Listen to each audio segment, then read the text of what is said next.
यह एक काल्पनिक कहानी है। इसमें दिखाई गई घटनाएं, पात्र और संवाद पूरी तरह से लेखक की कल्पना पर आधारित हैं। इसका कोई संबंध किसी वास्तविक व्यक्ति या घटना से नहीं है। यह दृश्य देखकर अद्वय ने धीरे से कहा, और पहली बार उसकी आंखों में थोड़ी रुचि दिखाई दी। दूसरी ओर तलवार संप्रदाय के सदस्यों की आंखों में उलझन भरा भाव था, क्योंकि उन्होंने ऐसी तलवार तकनीक न कभी देखी थी और न ही कभी सुनी थी। जिस क्षण उन्होंने आरव की तलवार को बर्फ तोड़कर बाहर निकलते देखा, भूत संप्रदाय के तीनों सदस्यों और पुष्प महल की निशिता के चेहरे पर गंभीरता आ गई थी। यद्यपि यह केवल बर्फ तोड़ने का एक कार्य था, पर उनकी क्षमता के साथ वे स्वाभाविक रूप से जानते थे कि अगर कोई तलवार नियंत्रित न होने पर भी स्वयं ही हमला कर सके तो इसका क्या अर्थ है। जैसे ही बैंगनी स्पिरिट तलवार बर्फ से निकली, अमरेश का भाव थोड़ा बदल गया था। जाहिर है उसने इसकी कभी उम्मीद नहीं की थी। हालांकि उसकी प्रतिक्रिया धीमी नहीं थी। उसने ठंडी आवाज में गुर्राया और अपने मुट्ठी को खोला, जो मूल रूप से आरव के माथे के केंद्र की ओर बढ़ रही थी, और उसने बिजली की चमक की तरह झपटती हुई बैंगनी स्पिरिट तलवार को पकड़ लिया। इसके अलावा उसकी हरकतें इतनी तेज थीं कि वे वास्तव में बैंगनी स्पिरिट तलवार से भी थोड़ी तेज थीं। बैंगनी स्पिरिट तलवार की नोक अमरेश की छाती को छूने ही वाली थी कि उसने उसे पकड़ लिया। अचानक बैंगनी स्पिरिट तलवार एक बार फिर बर्फ में सील हो गई। इस बार इसके चारों ओर की बर्फ पहले से भी अधिक मोटी थी। बूम! ठीक इसी क्षण आरव ने खुद को सील करने वाली बर्फ को तोड़ दिया, और फिर सुनहरी तलवार की एक लकीर तुरंत अमरेश की ओर गोली की तरह छूटी। अमरेश की आंखें थोड़ी संकरी हो गईं, जबकि उनमें आश्चर्य की एक झलक दिखाई दी।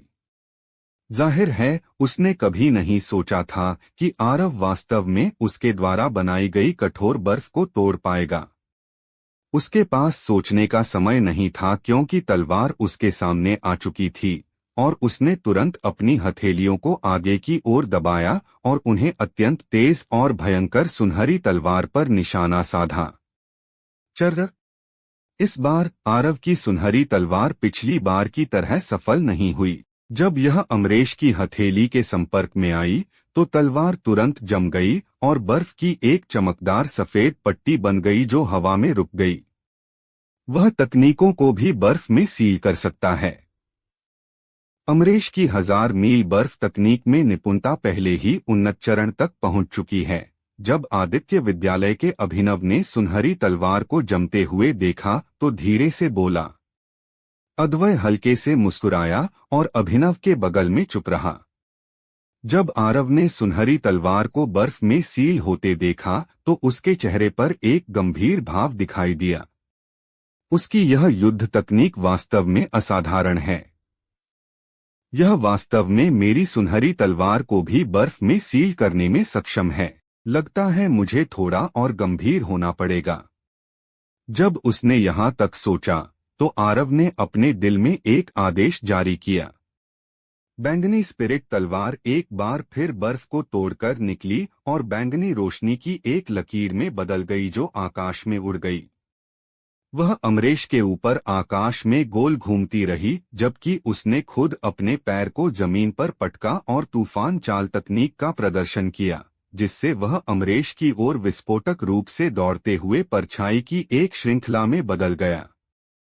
जब उसने देखा कि आरव ने वास्तव में हमला करने की पहल की है तो उसकी आंखों में एक बर्बर अभिव्यक्ति चमक उठी। वह मूल रूप से आरव को एक और चाल में खत्म करने के लिए तैयार था, लेकिन अब आरव वास्तव में उस पर हमला करने में भी सक्षम था। तो क्या यह सार्वजनिक रूप से उसे थप्पड़ मारने जैसा नहीं था? जब उसने यहाँ तक सोचा तो अमरेश के शरीर के भीतर की गूढ़ ऊर्जा बाहर निकली और फिर बर्फ की एक बहुत मोटी परत उसकी भुजा पर फैलने लगी, जिससे हवा में तापमान तेजी से गिरने लगा। बस एक पल में अमरेश के चारों ओर का एक बड़ा क्षेत्र अत्यंत मोटी बर्फ की एक परत से ढक गया। इसके अलावा यह अभी भी तेजी से फैल रहा था, लेकिन यह चारों ओर नहीं फैला बल्कि आरव की ओर फैल गया। आरव का भाव थोड़ा बदल गया क्योंकि इस कठोर बर्फ के भीतर की ठंडक ने उसे खतरे का एहसास कराया। हालांकि इस समय उसके पास कुछ और सोचने का समय नहीं था। उसके शरीर के भीतर की गूढ़ ऊर्जा बढ़ी जबकि उसकी मुट्ठी पर चकाचौंध भरी सुनहरी रोशनी दिखाई दी। थोड़े समय के सन्नाटे के बाद आरव की मुट्ठी अचानक उसके सामने खड़ी बर्फ की ओर झपटी। बूम! इस बार आरव की मुट्ठी बर्फ में सील नहीं हुई और उसने इसके बजाय बर्फ को टुकड़ों में तोड़ दिया। इसके अलावा टकराव के बिंदु से ऊर्जा की एक भयानक लहर निकली जिससे पास के कुछ गूढ़ साधक अनियंत्रित रूप से कुछ कदम पीछे हटने लगे। एक ही मुक्के से बर्फ को तोड़ने के बाद आरव ने बिल्कुल भी गति नहीं खोई और वह एक सर्वशक्तिशाली प्रभावशाली आभा लेकर तुरंत अमरेश के सामने पहुंच गया। उसके बाद उसकी सुनहरी रोशनी से चमकती हुई मुट्ठी तेजी से अमरेश के सिर की ओर टकराई। जहां जहां से उसकी मुट्ठी गुजरी वास्तव में हवा के टूटने की आवाज निकली और ऐसी शक्ति ने आसपास के सभी दर्शक गूढ़ साधकों को स्पष्ट रूप से प्रभावित किया, खासकर तलवार संप्रदाय के सदस्यों को, क्योंकि वे जानते थे कि उन्होंने आरव को कम आंका था। वहां मौजूद लोगों में सबसे शांत प्रभा थी क्योंकि केवल वही जानती थी कि यह आरव की असली ताकत नहीं थी। शायद अमरेश की ताकत उसकी अपनी से थोड़ी बेहतर थी, लेकिन वह उससे बहुत ज्यादा मजबूत नहीं होगा।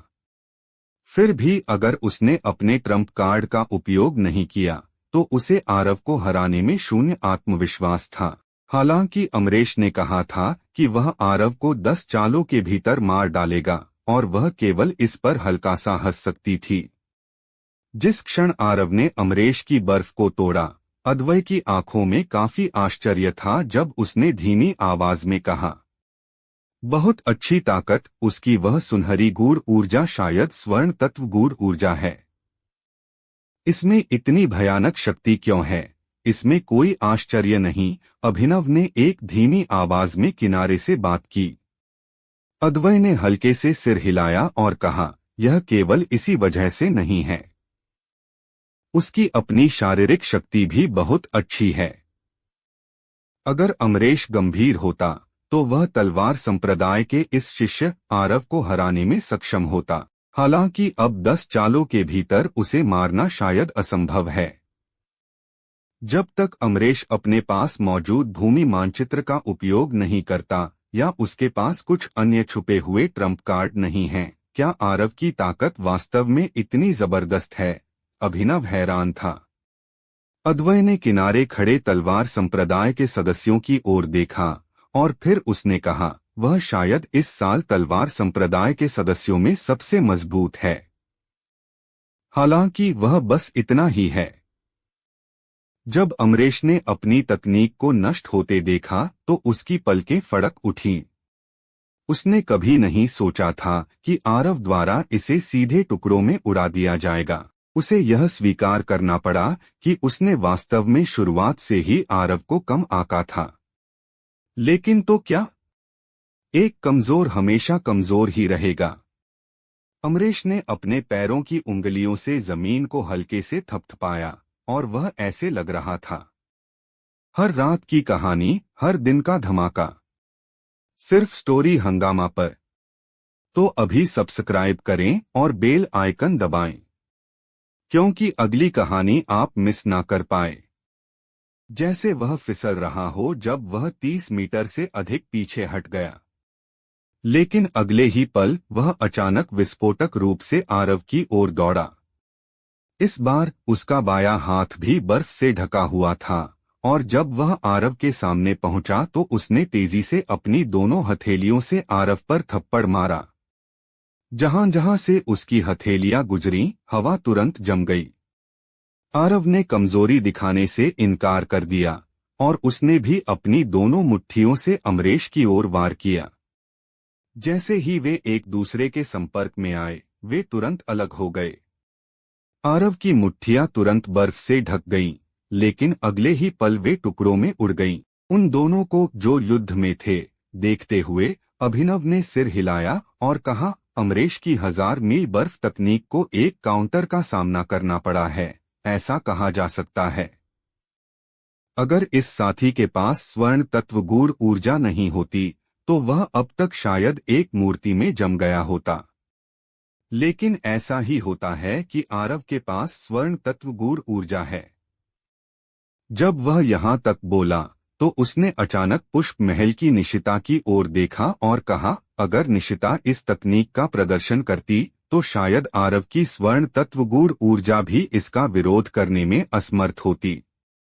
अद्वैत ने निशिता की ओर देखा और कहा, यह तकनीक सबसे पहले पुष्प महल की थी। उन सभी वर्षों पहले पुष्प महल ने महाचिन साम्राज्य की सम्राट अकादमी का एक एहसान चुकाया था, इसलिए उसने यह तकनीक सम्राट अकादमी को दी। याद रखना, अगर तुम लड़ाई में निशिता से मिलो और वह इस तकनीक का उपयोग करे तो तुम्हें उसके शरीर के संपर्क में नहीं आना चाहिए। अभिनव स्पष्ट रूप से प्रभावित हुआ। किनारे पर भूत संप्रदाय के भानु ने धीमी आवाज में कहा, बड़े भाई, ऐसा लगता है कि मैंने वास्तव में तलवार संप्रदाय के इस शिष्य को कम आंका था, जिसे आरव कहा जाता है। वह वास्तव में अमरेश से इतनी देर तक लड़ने में सक्षम है। जयव्रत ने भानु की ओर देखा इससे पहले कि उसने कहा, मैंने शुरुआत से ही उससे एक खतरनाक आभा महसूस की थी, लेकिन मैंने कभी नहीं सोचा था कि वह वास्तव में अमरेश से समान रूप से लड़ सकता है। भले ही अमरेश ने अपनी आधी शक्ति 50% का भी उपयोग नहीं किया है, फिर भी यह उसकी ताकत को साबित करने के लिए पर्याप्त है। अमरेश ने अपनी आधी शक्ति का भी उपयोग नहीं किया है, भानु ने आश्चर्य से कहा। जयव्रत ने तिरस्कारपूर्वक कहा, और क्या? वह सम्राट अकादमी की युवा पीढ़ी का सबसे राक्षसी प्रतिभाशाली है। क्या तुम सोचते हो कि यह उसकी असली ताकत की सीमा है? अगर यह वास्तव में ऐसा है तो क्या उसे अद्वैत को चुनौती देने का कोई अधिकार होगा? याद रखना, ब्राइटन मून संप्रदाय के उस साथी सहित अन्य 5 महान शक्तियों और सम्राट अकादमी के किसी को भी कम मत समझना। जब उसने यह सुना तो भानु ने उस युवा व्यक्ति की ओर देखा जो अत्यंत साधारण लग रहा था, और फिर उसने कहा, वह? मैं मानता हूं कि आदित्य विद्यालय और 2 महलों के प्रतिभाशाली दुर्जेय हैं, लेकिन मुझे नहीं लगता कि आरव सहित तलवार संप्रदाय के सभी सदस्य और वह साथी जिसके बारे में बड़े भाई ने अभी बात की, मेरी ताकत का मुकाबला कर सकते हैं। जयव्रत ने यह सुनकर सिर हिलाया और फिर वह बोलना बंद कर दिया और आरव और अमरेश की ओर देखने के लिए मुड़ गया जो अभी भी तीव्र लड़ाई में थे। बूम! आरव की मुट्ठी और अमरेश की हथेली टकराई और फिर वे तुरंत अलग हो गए। इस बार अलग होने के बाद उन्होंने एक और हमला नहीं किया और वे बस एक दूसरे को ठंडी नजरों से देख रहे थे, क्योंकि वे दोनों जानते थे कि अगर उन्होंने अपनी असली ताकत का उपयोग नहीं किया तो वे एक दूसरे को नुकसान पहुंचाने में पूरी तरह से असमर्थ होंगे। लेकिन वे सार्वजनिक रूप से अपनी बहुत अधिक ताकत उजागर करने के लिए भी अनिच्छुक थे। दोस्तों, स्टोरी को लाइक, शेयर व सब्सक्राइब कर दिया करो जिससे मुझे मोटिवेशन मिलता है। अमरेश अब केवल आखिरी वार बचा है। ठीक इसी क्षण प्रभा ने अचानक कहा, यदि तुम इस आखिरी वार से आरव को मारने में असमर्थ रहे तो भूमि मानचित्र मेरा है। तुम अपनी बात से मुकरोगे तो नहीं, है ना? या शायद तुम्हारे पास उसे मारने की शक्ति नहीं है? अमरेश ने प्रभा पर कोई ध्यान नहीं दिया और वह सिर्फ आरव को घूरता रहा और बोला, कहने की जरूरत नहीं है, मैंने वास्तव में तुम्हें कम आंका है। शायद तुम्हारे पास स्वर्णगूढ़ ऊर्जा है ना? उसकी कलाई के एक मोड़ के साथ बैंगनी स्पिरिट तलवार वापस आरव के हाथ में आ गई और फिर उसने उसे जमीन की ओर इशारा करते हुए कहा, मैं तुम्हारे 10 वारों में मुझे मारने का इंतजार कर रहा हूं, आओ कोशिश करो। अमरेश की निगाहें तुरंत ठंडी पड़ गईं जैसे उसने कहा, चूंकि तुम मरना चाहते हो तो मैं तुम्हारी इच्छा पूरी करूंगा। जैसे ही उसने बोलना समाप्त किया, उसके शरीर के भीतर की गूढ़ ऊर्जा तेजी से बढ़ने लगी। हालांकि ठीक जब वह हमला करने वाला था, अद्वय अचानक उन दोनों के बीच प्रकट हुआ। उसने आरव पर एक नजर डाली, इससे पहले कि वह अमरेश और प्रभा की ओर मुड़ा। उसने कहा, क्या तुम दोनों के बीच की शर्त को आरोहण रैंकिंग्स के दूसरे दौर की लड़ाई तक टाला जा सकता है? आज मुझे थोड़ा सम्मान दो और इसे अभी के लिए रहने दो, ठीक है? आखिरकार अभी हमारा सबसे बड़ा दुश्मन महापर्वत श्रृंखला के डार्क बिस्ट हैं। अमरेश ने निर्ममता से कहा, अद्वय, अपनी शक्ति के साथ क्या तुम उन डार्क बिस्टों से भी डरोगे? अद्वय ने सिर हिलाया और कहा, मुझे स्वाभाविक रूप से उनसे डर नहीं लगता है, लेकिन दक्षिणी क्षेत्र के नंबर 1 संप्रदाय के शिष्य के रूप में मेरी जिम्मेदारी है कि मैं दक्षिणी क्षेत्र की छोटी पीढ़ी के सभी गूढ़ साधकों के बारे में सोचूं।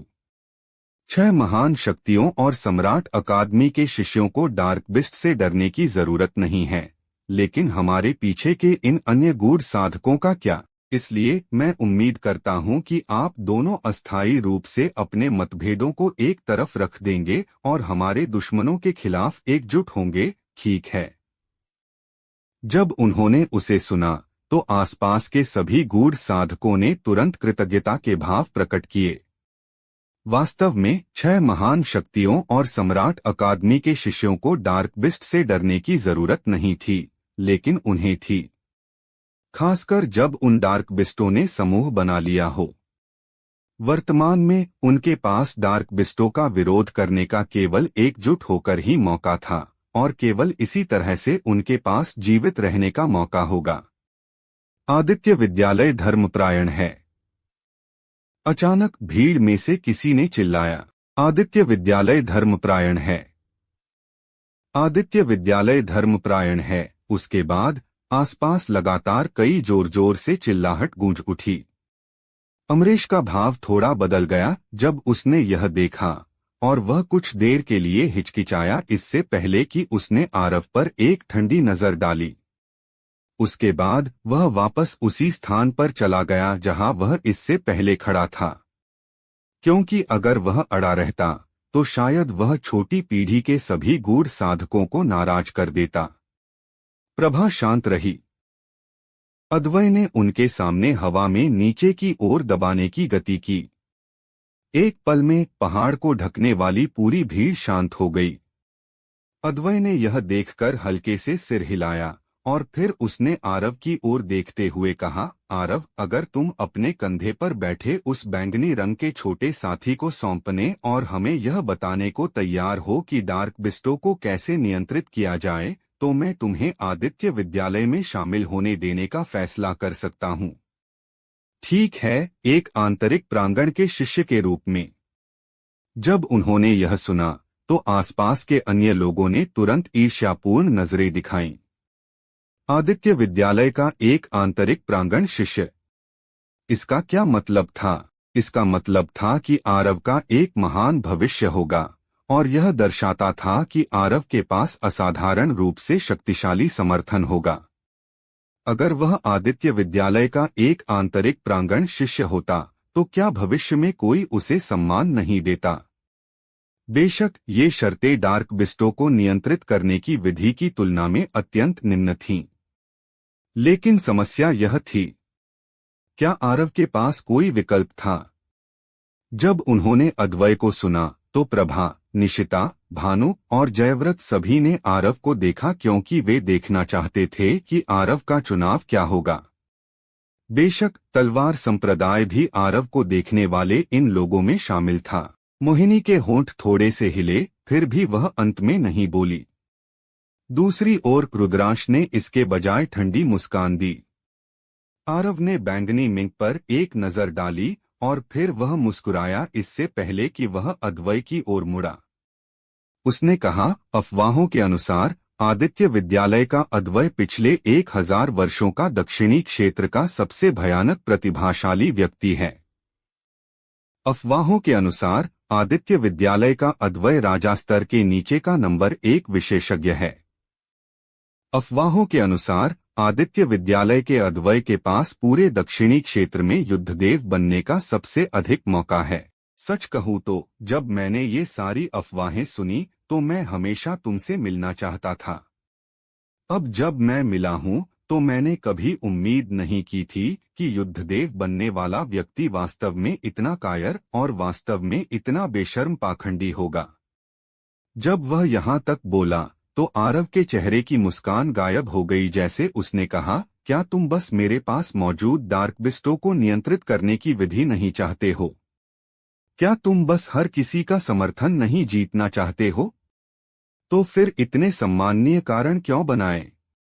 चूंकि तुम वेश्या बनना चाहते हो, फिर भी तुम अपनी पवित्रता का वर्णन करने वाला एक स्मारक स्थापित करना चाहते हो। अगर तुम वास्तव में युद्धदेव बन जाते हो तो मैं आरव सोचूंगा कि युद्धदेव के बारे में कुछ भी महान नहीं है।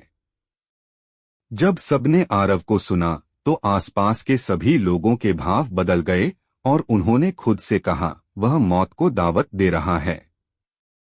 बेशक कुछ ने गुप्त रूप से आरव के साहस की प्रशंसा की।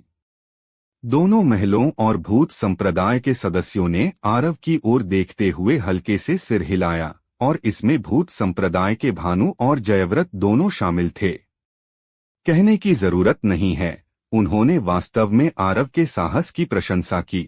अद्वै की आंखें थोड़ी संकरी हो गईं, जैसे उसने कहा, क्या तुम्हारा सहारा तलवार संप्रदाय है?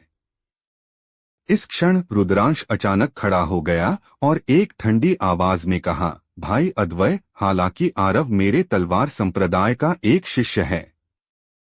वह अहंकारी, निरंकुश और हाथ में बड़े मुद्दों को देखने में विफल रहता है।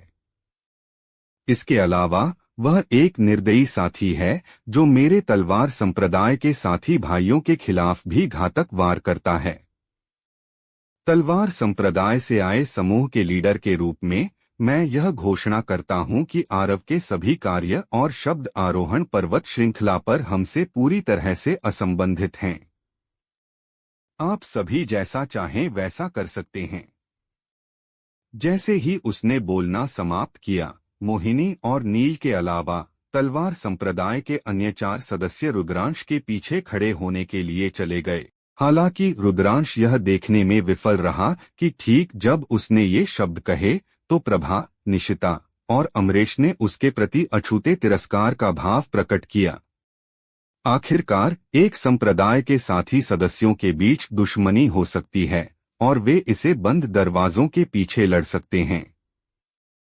हालांकि जब दूसरे उनके संप्रदाय के सदस्यों को धमकाने का इरादा रखते थे तो यह कुछ ऐसा था जिसे उन्हें हर कीमत पर रोकना था, क्योंकि यह संप्रदाय के सम्मान से संबंधित था। फिर भी रुद्रांश ने ऐसे कार्य करने में संकोच नहीं किया था। दूसरे महान शक्तियों के सदस्यों का तो जिक्र ही क्या, यहाँ तक कि उन स्वतंत्र साधकों ने भी अछूते तिरस्कार का भाव प्रकट किया। रुद्रांश, आरव मेरे तलवार संप्रदाय का शिष्य है। क्या यह कुछ ऐसा है जिसे तुम बदल सकते हो? मोहिनी ने एक धीमी आवाज में पूछा। मैंने यह नहीं कहा कि वह तलवार संप्रदाय का शिष्य नहीं है, रुद्रांश ने ठंडे ढंग से कहा। मैंने बस इतना कहा कि उसके शब्द और कार्य हमसे असंबंधित हैं। इसके अलावा हर कोई अभी बड़े खतरे का सामना कर रहा है। चूंकि उसके पास डार्क बिस्टो को नियंत्रित करने की विधि है तो वह इसे क्यों नहीं सौंपता? मेरे तलवार संप्रदाय में कोई स्वार्थी सदस्य नहीं है।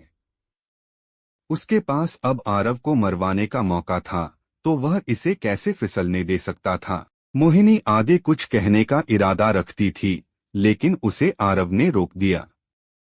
उसका वास्तव में रुद्रांश की योजनाओं पर ध्यान देने का मन नहीं था। आरव ने रुद्रांश पर एक नजर भी नहीं डाली और उसने सीधे अद्वै की ओर देखा और कहा, अद्वै, मैं इसे फिर से कहूंगा। मैं वास्तव में उत्सुक हूं, तुम्हें कैसे पता चला कि मेरा यह छोटा साथी एक राजास्तर डार्क बिस्ट है? जब उसने आरव को सुना तो आसपास के बाकी सभी आश्चर्य से चिल्ला उठे और उन्होंने बैंगनी मिंक पर जो नजरें डाली थीं, वे बदल गई थीं। इससे पहले जब अद्वै ने कहा था कि आरव के कंधे पर बैठा यह बैंगनी रंग का छोटा साथी एक राजास्तर डार्क बिस्ट है, तो कई अन्य लोगों ने इस पर विश्वास नहीं किया था। उन्होंने महसूस किया कि आरव और अद्वय के बीच दुश्मनी थी और वह आरव को खत्म करने के लिए एक बहाना ढूंढ रहा था। आखिरकार किसी इंसान के पास राजास्तर डार्क बिस्ट होना वास्तव में अकल्पनीय था। लेकिन अब जब उन्होंने आरव को खुद स्वीकार करते सुना तो वे सभी अपनी शांतता बनाए नहीं रख सके और बैंगनी मिंक की ओर उनकी निगाहें लालच से भरी हुई थीं और लोभ से जल रही थीं। क्या यह महत्वपूर्ण है? अद्वय की भौहें उठीं जैसे वह बोला। जरूर, आरव ने एक गहरी आवाज में कहा। आदित्य विद्यालय के विशेषज्ञ शायद सम्राट झो की समाधि की जांच के लिए गए थे। यह प्रभा थी जिसने ये शब्द कहे। उसने आरव पर एक नजर डाली और कहा, उस समय मेरे पुष्प महल, तलवार संप्रदाय, भूत संप्रदाय और आदित्य विद्यालय के सदस्य सभी वहां नष्ट हो गए थे। इसलिए हमारे संप्रदाय स्वाभाविक रूप से जांच करना नहीं छोड़ेंगे। हालांकि मेरे पुष्प महल, भूत संप्रदाय और तलवार संप्रदाय द्वारा भेजे गए विशेषज्ञ खाली हाथ लौट आए। जहां तक उसके आदित्य विद्यालय ने क्या पता लगाया, यह बहुत स्पष्ट है। आखिरकार आदित्य विद्यालय का सूचना नेटवर्क सिर्फ महाचिन्ह साम्राज्य से हीन है। आरव मुस्कुराया और यह सुनकर सिर हिलाया और उसने खुद से कहा, मैं अंत में बहुत लापरवाह था और छोटे साथी को बहुत बार काम करने दिया, लेकिन इससे कोई फर्क नहीं पड़ता। अगर वे जानते हैं तो जानते हैं। जब तक यह एक आत्मोन्नति स्तर का विशेषज्ञ या आत्मिक स्तर का विशेषज्ञ नहीं है तो मैं किसी से क्यों डरूं? किसी भी मामले में उसे भयभीत होने की कोई आवश्यकता नहीं थी, क्योंकि यह जगह केवल पहले दिव्य स्तर के गूढ़ साधकों से भरी थी।